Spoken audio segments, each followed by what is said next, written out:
Euzu billahi mineşşeytanirracim. Bismillahirrahmanirrahim. Allahumme salli ala Muhammedin ve ali Muhammedin ve acil ve liqil farac. Allah'ın köməkliyi bu bəhsimiz təvəssül haqqında olacaq. Təvəssül haqqında da ilk növbədə biz gərək onların iddiasını başa düşək. Yəni tərəf müqabilin, vahhabilərin iddiası nədən ibarətdir, onu gərək düzgün başa düşək. Əgər biz düzgün başa düşməsək onların iddiasını, düzgün də cavab verə bilməyəcəyik. Biz gərək özümüzü qoyaq onların yerinə, dinləyək, qəbul edək, sonra təhlil edək, araşdırma aparaq ki, doğrudan da bəlkə elə sözləri düzdür və ya düz deyil. Əgər bu cürə olmasa, yəni onların iddiasını biz olduğu kimi başa düşməsək, təbii ki, verdiyimiz cavablar da nə qane edici olacaq, nə də ki, yerinə düşəcək. Necə ki, bəzi kitablar yazılan, təvəssül haqqında yazılan kitablar elə bu cürədir. İddia başa düşülməyib, cavablar verilir. Heç o cavabların da, necə deyək, belə heç rabitəsi yoxdur onların iddiasında. Onların iddiasını açıqlamadan öncə gərək bilək ki, bu əqidənin banisi İbn Teymiyyədir. Bu əqidənin banisi İbn Teymiyyədir. İbn Teymiyyə də neçənci əsrdə olub? 13-cü. 13-cü əsr, 13-14-cü əsrdə və 5 əsr sonra Əbdülvəhhab gəlib, onun bu fikirlərini təzədən həm qəbul edib, həm də yayıb. Və elə həmən illərdən, yəni 18-ci əsrdən indiyənə kimi də onun məktəbi davam edir. Biz bunu bu cürə deyirik, onlar bu cürə qəbul eləməsələr. Biz deyirik ki, təvəssül birinci dəfə İbn Teymiyyənin vasitəsi ilə ortaya çıxıb. Yəni, həqiqətdə bidətdir. Təvəssül İbn Teymiyyə tərəfindən qoyulan bir bidətdir. Bidətin mənası da dində yenilik deməkdir də. Amma iddiası nədir İbn Teymiyyənin? İbn Teymiyyə deyir ki, təvəssül şirkdir. Hansı təvəssül? Onlar hansı növ təvəssülü böyük şirklərdən hesab edirlər? İndi biz burada İbn Teymiyyənin iddiasını gərək öz kitablarından oxuyaq. İbn Teymiyyənin Qaidətun Cəlilə fit təvəssül və vəsilə adında bir kitabdır. Şirk olan təvəssülləri başlayır bir-bir bəyan edir. Misal üçün, deyir ki, həmən bu kitabında, deməli, kitabda məsələ gətirib kitabı, birinci məsələ, ikinci məsələ, üçüncü məsələ, 50-ci məsələdə buyurur ki, mələklərə, peyğəmbərlərə və salih bəndələrə öləndən sonra qəbirlərinin yanında və göz görsənmədikləri halda, yəni gözə görsənmədikləri halda onlara xitab etmək şirkin ən böyük növlərindəndir. Düz? Bir başqa yerdə buyurur ki, deyir ki, bəzən də meyyiti qəbrinin yanında xitab edirlər. Meyyiti qəbrinin yanında xitab edirlər. Bu bir növ ki, bundan əvvəl elə bunu demişdir. İkinci növ, bu çox əhəmiyyətlidir, yəni bunlarla işimiz var bu ibarətlərlə. Ya diri bir şəxsi xitab edirlər gözə görsənmədiyi halda, sanki diridir və yanımızdadır. Deməli, bunun bu sözündən iki mətləb ələ gəlir. Bir, odur ki, əgər bir şəxs ölübsə və biz ona xitab ediriksə, bu şirkin ən böyük növüdür. Misal üçün, gəlirik Peyğəmbərin qəbrinə, deyirik ki, ya Muhammed sallallahu aleyhi və səlləm, misal üçün, mənə şəfayətçi ol, falan işdə, mənə duaçı ol, hər hansı bir işdə. Bu nədir? Bu şirk, ən böyük şirk. İkinci ibarətində isə bu nəticə ələ gəlir ki, əgər o şəxs ölməsə də belə, diri olsa, amma yanımızda olmasa, ona da xitab etsək, o da şirkin ən böyük növüdür. Misal üçün, yox, bu daha çox onu məsihlərə misal verir. Çünki Həzrəti İsa aleyhissalam ölməyib deyə diri kimidir, amma gözlərdən gizlindir. Düzdür? Ona da xitab olunsa, o da şirkdir. Amma bu Məsihi Həzrəti İsa'ya da aid deyil. Bu Həzrəti İsa'ya tək aid deyil. Yəni, əgər Peyğəmbərimizin dövründə də bir kəs Peyğəmbər diri ola, amma yanında olmayaraq Peyğəmbərə xitab etsə, bu da şirkdir. Ümumiyyətcə, gözə görsənməyən bir şeyə xitab edib, nəsə ondan istəmək şirkdir. İstəyirsən diri olsun, istəyirsən diri olmasın. Allah başqa, Allahdan başqa. Bunlar elə onu deyir. Bunlar onu deyirlər ki, xitab etmək ancaq Allaha məxsusdur. Hətta mələklərə xitab etmək. Oxuduq da, dedi axı. Diqqət ediyoruz. Bəli, orada qeyd elədi də. Dedi ki, mələklərə, peyğəmbərlərə və salih bəndələrə öləndən sonra qəbirlərinin yanında və gözə görsənmədikləri halda onlara xitab etmək şirkin ən böyük növlərindəndir. Sonra qeyd edilir. 47-ci məsələdir bu ikinci, indi demək istədiyim. Bəzən də meyyiti qəbrinin yanında xitab edirlər. Bunu demişdi bu, heç bundan qabaqçına eynidir. Ya diri bir şəxsi xitab edirlər gözə görsənmədiyi halda. Sanki yanımızdadır. Burada o mələklərə bir qəbri yoxdur. Mələklərin qəbri yoxdur da. Peyğəmbərlərə, avliyalara qəbri yoxdur. Yox, qəbir ki deyir, orada o qəbir aiddir peyğəmbərlərlə övliyalara. Məlum məsələdir ki, mələklərdə qəbir yoxdur. Və ümumiyyətlə, burada bir qeyd eləyək ki, bunun sözündə mələklərə heç kəs xitab etmir. Yəni, İslam dinində mələklərə xitab yoxdur. Nəsə onlara vasitəçi qərar vermək yoxdur. İndi burada bu qeyd eləyir də buna. Demək istəyir ki, hətta əgər mələklərə aid olsa da. Bu, şirkin ən böyük növüdür. Şirkin ən böyük növü olmasının mənası nədir? Yəni, nə deməkdir ki, şirkin ən böyük növüdür? Nə demək istəyir ki?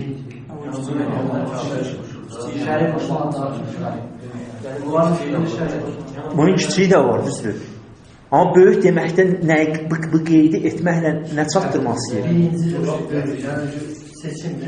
Yəni, bunu çatdırmaq istəyir. Bax, demək istəyir ki, İslam dinindən o insan xaric olur. O insan müşrikdir. Şirkin ən böyük növündə Allah Teala Nisa surəsində deyib ki, mən şirk edəni bağışlamaram. Bunu demək istəyir. Yəni, o insan bağışlanmaz, əgər bu halda dünyadan dəyişsə.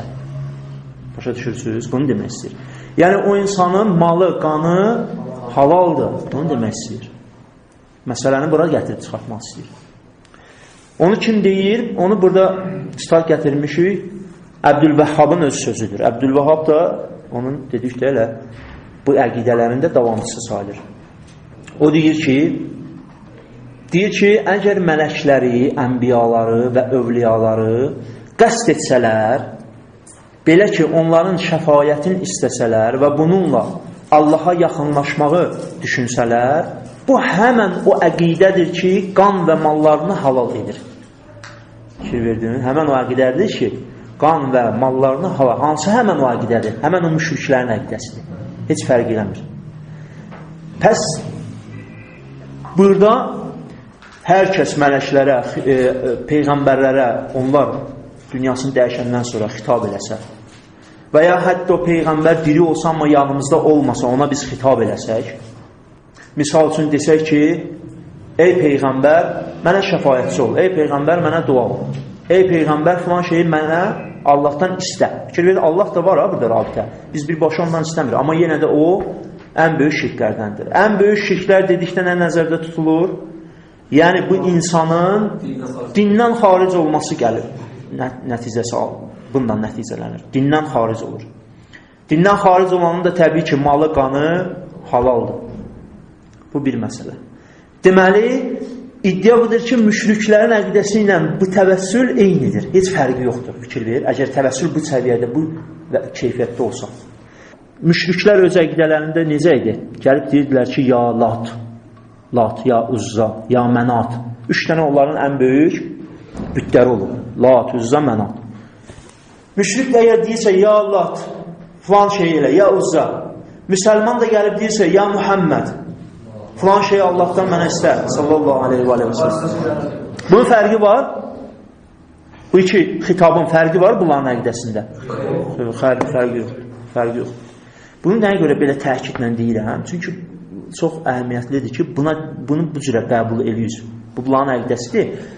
Sonra bu əqidə ilə gedirik biz Qur'anın, sonra gedirik Peyğəmbərin sünnətini, sonra gedirik alimlərin yazılarına bu əqidə ilə. Ki, görək də oradan da bu əqidə tətbiq olunur, bu Qur'anda, sünnətdə, ya alimlərin sözdə, ya yox. Fərqin olmaması da. Deməli, bu cürə heç bir fərq yox. Bu, ən böyük, belə deyək də, bu təvəssülün ən xətərli bir növüdür. Düzdür? İkinci növ dedir ki, and içmədir. Misal üçün, əgər biri desə ki, ya Allah, sənə and verirəm Rəsulun hörmətinə yox. Ya indi hörmətinə deyil, məqamına, ya Rəsulun özünə. Sənə and verirəm Peyğəmbəri və filan işi mənim üçün et, bu da şirkdir.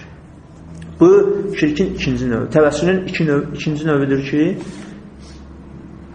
böyük şirklərdən sayılır. Dəlili nədir buna? Qısa olaraq da, belə dəlillərin hələ ki, söyləmir iddiası. Dəlili budur ki, deyir ki, əgər biz Allah Taalaya ant versək kimisə, biz Allahın üzərinə müəyyən bir haqqı qoymuş oluruq. Başa düşürsən? Belə gəlib çıxır. Yəni, elə bir ant verəndə, insanlar arasında necədir ant verəndə? Səni and verirəm filan kəsə, o andı nəyə görə ona verirsən? Ki, o yəni, o bir növ o məcbur olur o iş etməyə. Allah Taalanı kimsə məcbur eləyə bilər? Eləyə bilməz. Və ya and verəndə biz nəyə and veririk həmişə? Ən əziz şeyi, ən hörmətli şeyi. Allahın özündən daha hörmətli bir kəs var? Yox. Əgər biz Peyğəmbərə and verirsə, mənası belə gəlib çıxır ki, Peyğəmbər Allahdan üstündür. Allahdan üstün heç kəs ola bilməz, bu şirkdir. Hər iki cür, yəni bu məna gəlib çıxır, fikir verirsiniz. Ona görə də deyir ki, Allah Taalaya kimisə and vermək şirkdir. Və sual da eləyəndə ki, bəs Quran ayələri necə? Deyir, Quran ayələri fərq edir. Allah Taala Quran ayələrində and içəndə öz ayələrini göstərmək istəyir. Ayə ünvanında, yəni möcüzə ünvanında bunlara and içir. Başa düşürsən? Yəni orada andın mahiyyəti dəyişilir. Andın mahiyyəti nədən ibarətdir? Möcüzəni göstərmək. Bundan ibarətdir. Amma biz and içəndə Allah Taalaya belə bizim andımızın mahiyyəti bundan ibarətdir? Yox. Dedik də nədən ibarətdir? Allahdan üstün olmasını gətirib çıxardır və bundan qabaqdır. Bu da ikinci növdür. Üçüncü növdə Allah Taalaya xitab edirik. Və Allah Taala'dan istəyirik, amma kiməsə xatir. Başa düşdünüz? Birinci ilə fərqi nədir? Fərqi birincisi də odur ki, Peyğəmbərə xitab olunur. Peyğəmbərə xitab olunur ki, get Allahdan mənə filan şeyi et ya istər, məsəl üçün, ya dua elə. Amma burada əksinədir. Burada Allaha xitab edirik, amma Peyğəmbəri vasitə qərar veririk. Məsələn, deyəndə ki, ya Allahım, Peyğəmbərin hörmətinə xatir mənə filan şeylə. Əgər bu cürə olsa, deyir, bu bidətdir. Bidət. Bidət yəni nədir? Yenilikdir. Bunların məşhur bir sözü var, hədisləri. Və həmişə bunu işlədirlər, hətta minbərlərində də. Deyir ki, kulli muhdisətin bid'ə. Hər bir yenilik bidətdir. Və kullu bid'ətin zəlalə. Və hər bir bidət də zəlalətdir. Və kullu zəlalətin finnar. Fatihəsini oxudu, getdi. Hər bir zəlalət də oddadır, cəhənnəmdədir. Fikir verdir. Yəni, hətta bu cürə təvəssül də insanı, əgər müşrik eləməsə də amma cəhənnəmlik edir də, bunu demək istəyir.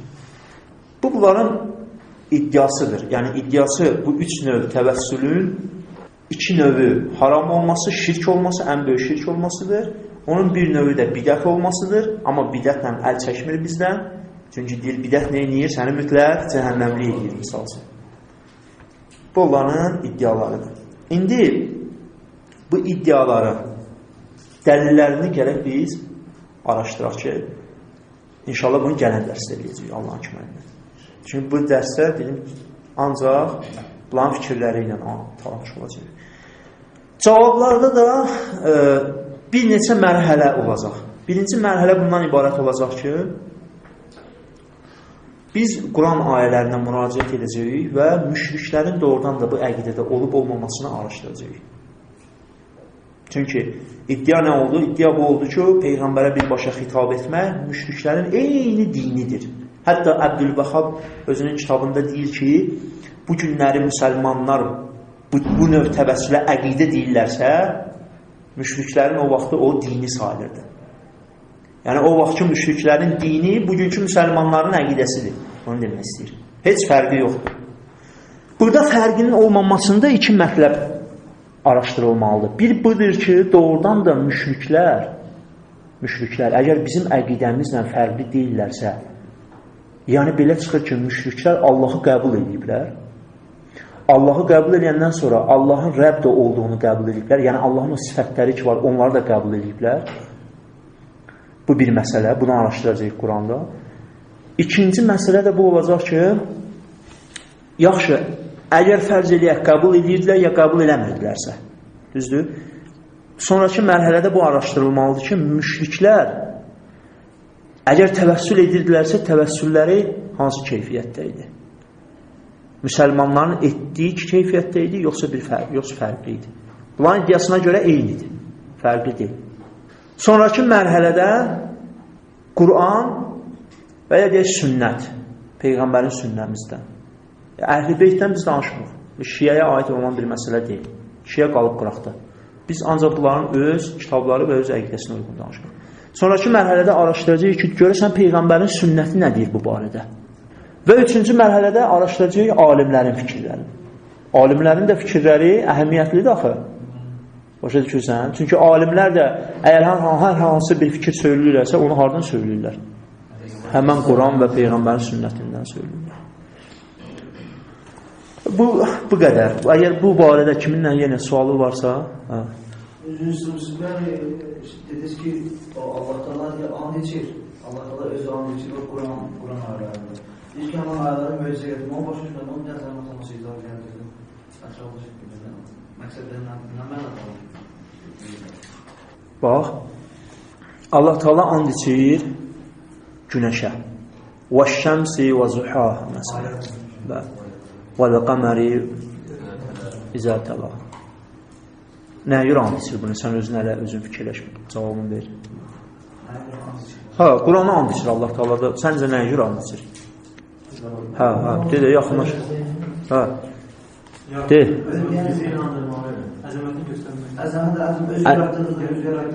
Əzəmətini göstərmək. Əhsən, öyle düz deyirsən də. Yəni Allah Teala öz yaratdığının əzəmətini göstərmək istəyir. Öz yaratdığının əzəmətini. Təbii ki, burada yaratdığının əzəmətini göstərəndə özünün də əzəməti aşkar olur. Bu məlum məsələdir. Amma yaratdığının əzəmətini göstərmək istəyir. Düzdür? Yaratdığının əzəmətini göstərmək istəyir. Yaratdığının da əzəməti nədədir? Allah Taala'nın hər yaratdığı bir möcüzədir də. Fikir verirsən? İbn Teymiyyə bunu deyir. Deyir, Allah Taala and içəndə öz möcüzəsini göstərmək istəyir. Peyğəmbərə də and içir Quranda Allah Taala. Bu indi gəlib çatacaq. Peyğəmbərə də and içir Allah Taala. Peyğəmbərin möcüzə olduğunu demək istəyir. Peyğəmbərin özünün. Yox, doğrudan da bu cürədir. Allah Taala and içəndə özünüz dediniz də, elə bunu özünüz dediniz də, dediniz ki, bu cürədir də. Bu cürədir. Başqa nəyə var ki? Başqa burada nə ola bilər ki? Allah Taala başqa nəyə görə and içə bilər günəşə? Səncə? Orada o təfsirlərində deyən ki, nəfsin təmizləməyinə görə necə anı gəlir. Yəni, amma o ikinci məsələ, yəni ki, əzəmət, həm də ki, o şey ki, ona çağırır, onun yəni ki... Yox, sən bunu demək istəyirsən bəlkə, and bundan əlavə, hər hansı and içdiyin bir şeyin Allah Taala'ya aiddir. Biz and içəndə bizdə belə... Onun əhəmiyyəti, bu təbiidir, bu andın içində yatır. Yox, elə o cürədir də. Yəni, misal üçün, and içəndə andın bir başqa, belə deyək də, faydası müqabil tərəfimizi özümüzə cəlb etməkdir. Və bu anddan sonra demək istədiyimiz mətləbin əhəmiyyətli olmasını çatdırmaqdır. Allah Teala ona görə o Şəms surəsində bilməm 5 ya 6 yaratdıqlarına and içəndən sonra deyir hər kəs özün paklasa, təqvalı olsa, o məsələn nicat tapır. Yəni bu antlardan sonra, antlar burada nəyi çatdırır? Bundan sonra deyilən mətləbin əhəmiyyətini, bundan sonra da deyilən mətləbin əhəmiyyəti insan nəfsinin paşlanmasından ibarətdir. Bu heç, bu var. Amma bununla razı oldunuz da, İbn Teymiyyə ilə razı oldunuz da, bura kimi ki, and, Allah Taala nəyə and içirsə, onun əzəmətini göstərmək istəyir. Təbii belədir. Biz and içəndə özümüz nəyə and içirik? Ya anamıza, misal üçün cahillikdə də indi. Ya atamızda. Çünki ən əzizdir bunlar, ən hörmətlidir. İndi Allah Taala'da da bu cürədir. Amma Allah Taala da biraz da əzəməti üstün olur. O da budur ki, Allah Taala özü onları yaradıb deyə bu yaratdıqları da möcüzədir. İndi demək istəyir ki, Allahın andı möcüzədən ibarətdir. Amma insanın əgər Peyğəmbərə andı olsa, bundan ibarət ola bilmir. Peyğəmbərimiz və ali Peyğəmbərə salavat deyək.